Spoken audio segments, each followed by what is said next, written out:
You're not gonna get it started that way. That is a weird way to start a video, but that is exactly how it feels to be a gamer in Nigeria. In 2026, gaming has become a famous activity or hobby, which a lot of people engage in. Nigeria itself is not foreign to gaming as it has millions of players worldwide. However, we are not enjoying the full package, and that brings me to today's topic.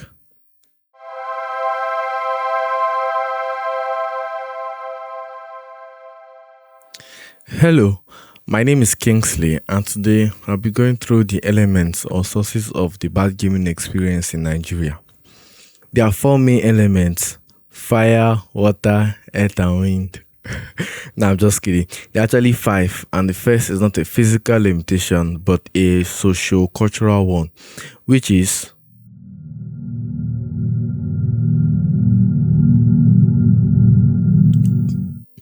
reputation is a very powerful construct as it determines the adaptability of said thing. And in Nigeria, over half the population is the older generations, which frankly do not see gaming in favorable light and will deliberately hinder their children's gaming journey by not getting gaming acceptable hardware like the PlayStation, a decent phone, or a PC with dedicated graphics. This older generation seem to believe that there are no benefits to gaming and it's a complete waste of time and resource.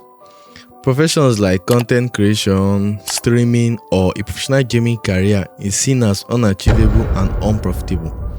Now, this is not much of a problem now in 2026 as it used to be last year, 2025, or a decade ago, but it can still be quite a hurdle, especially for younger children that want to start gaming.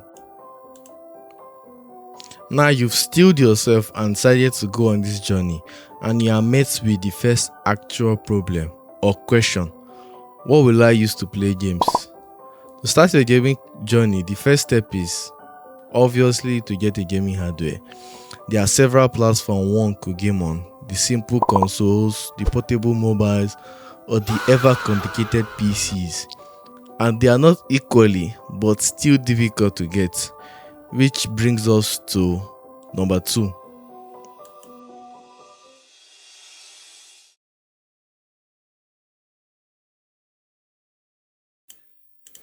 Before we continue, I have to mention something really important. I am actually an alien from. The minimum wage in Nigeria is 70,000 naira. And the recent studies show that the average wage is about 370,000 naira a month, but only a quarter of the population earns that amount and above, while the other 3/4 earns below that amount at average at 100,000 naira or less. Keep these stats in mind going further. Back to where we stop. So, I am actually from.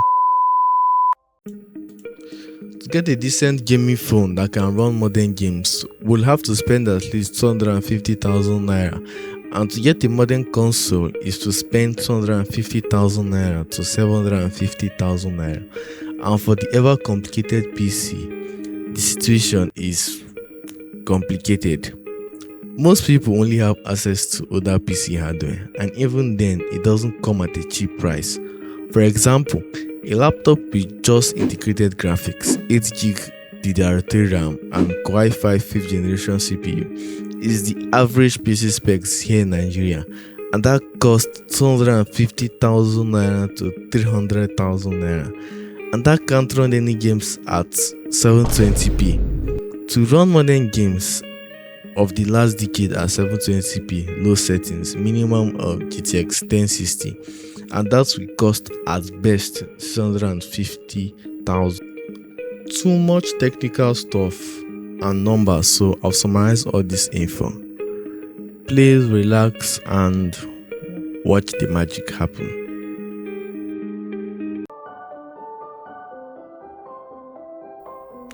As you can see, it's really expensive for the average Nigerian to get a gaming rig, but let's say you can afford such hardware and you have the specs to play modern games. Now, you have to purchase the games you want to play. All you have to do is put your card number and pin, and you've bought the game. As easy as that, right?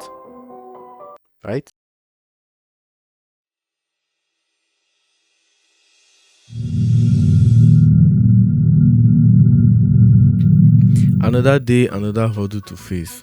At this point, you should kind of realize that gaming really sucks over here. If you have heard of Nigeria, then you're probably aware of our reputation for being very honest entrepreneurs worldwide. And because of that, you have a lot of problems surrounding international transactions. As you see, we can't just purchase the games we want to play on any gaming store platform. That is because our domestic banks do not support international multi-currency transaction. Most times, we have to go through a third banking exchange software that also imposes its own charges and has a not so fair conversion rate, which inevitably adds to the cost and stress of getting said game. You are very passionate about this, so you've endured going hollow and gotten your game. And as long as it's a story game, then this is all for you. But if it's online, Damn. then this is far from over because of. Before we continue, don't forget to like and subscribe if you are enjoying the video.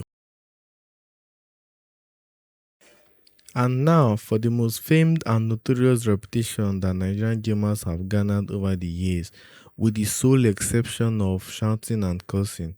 Let me introduce to you, drum roll please.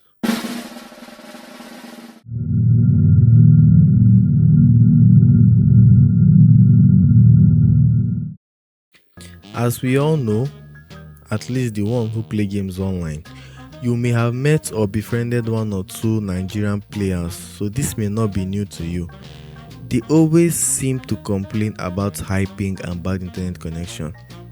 So the question is, are all Nigerians experiencing the same thing? Well, yes and no. Let me explain. There are various factors influencing our network speed, and the most prominent one is There are actually two contributing factors to the lag that gamers in Nigeria experience, and the first one is, to understand this, we have to go 1,000 years in the past.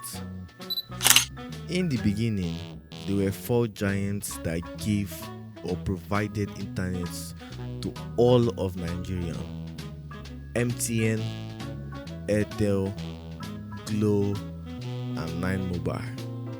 All was terrible at it, but they were all Nigerians had, and they provided internet to the majority of people with an average download and upload speed of 19 to 30 MB per second.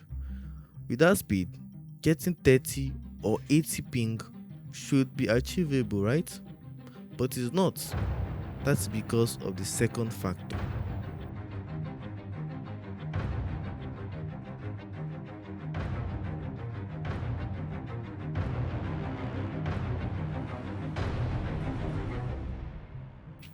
Most games do not possess a server in Nigeria or even Africa as a whole.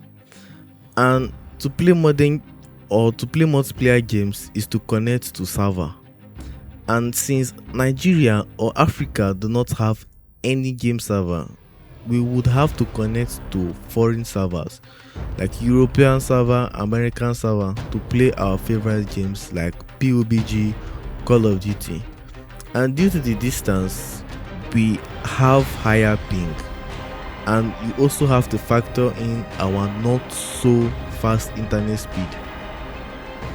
Lately, we have had access to foreign internet providers like Starlink, and though some of us have fast internet speed, the majority of us are still using what the four useless giants are giving us, which gives us terrible ping. Now we have covered most of the issues except one, the most major of them all, the final boss.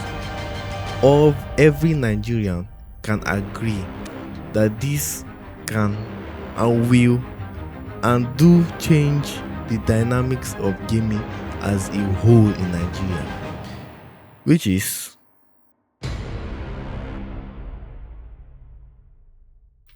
At the end of the day gotta end. At the end of the day, to play video games, you have to rely on an electrical device which needs to be charged once in a while. We in Nigeria do not have access to constant electricity. Studies show that over 40% of the population do not have access to electricity, and for the other 60%, only have average of 9 hours of electricity per day through the power grid. But for some households, it's even more if they have generators or solar system installed, which is very uncommon due to the state of the economy. Only 40% of household owns a generator or solar system, and even then, the average power supply is still at 15 hours.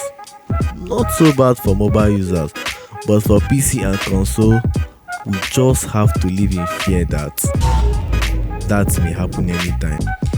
It's difficult, yes, but we are willing to go through all this to play games.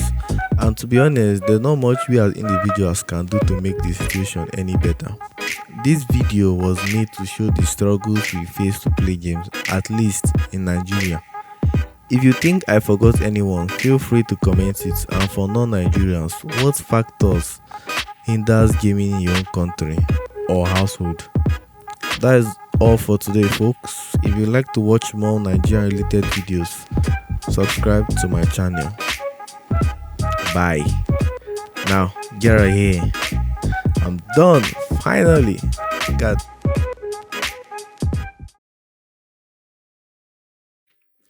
I didn't really talk much about PCs, not laptop, because the situation there is much more complicated, which deserves a video of its own.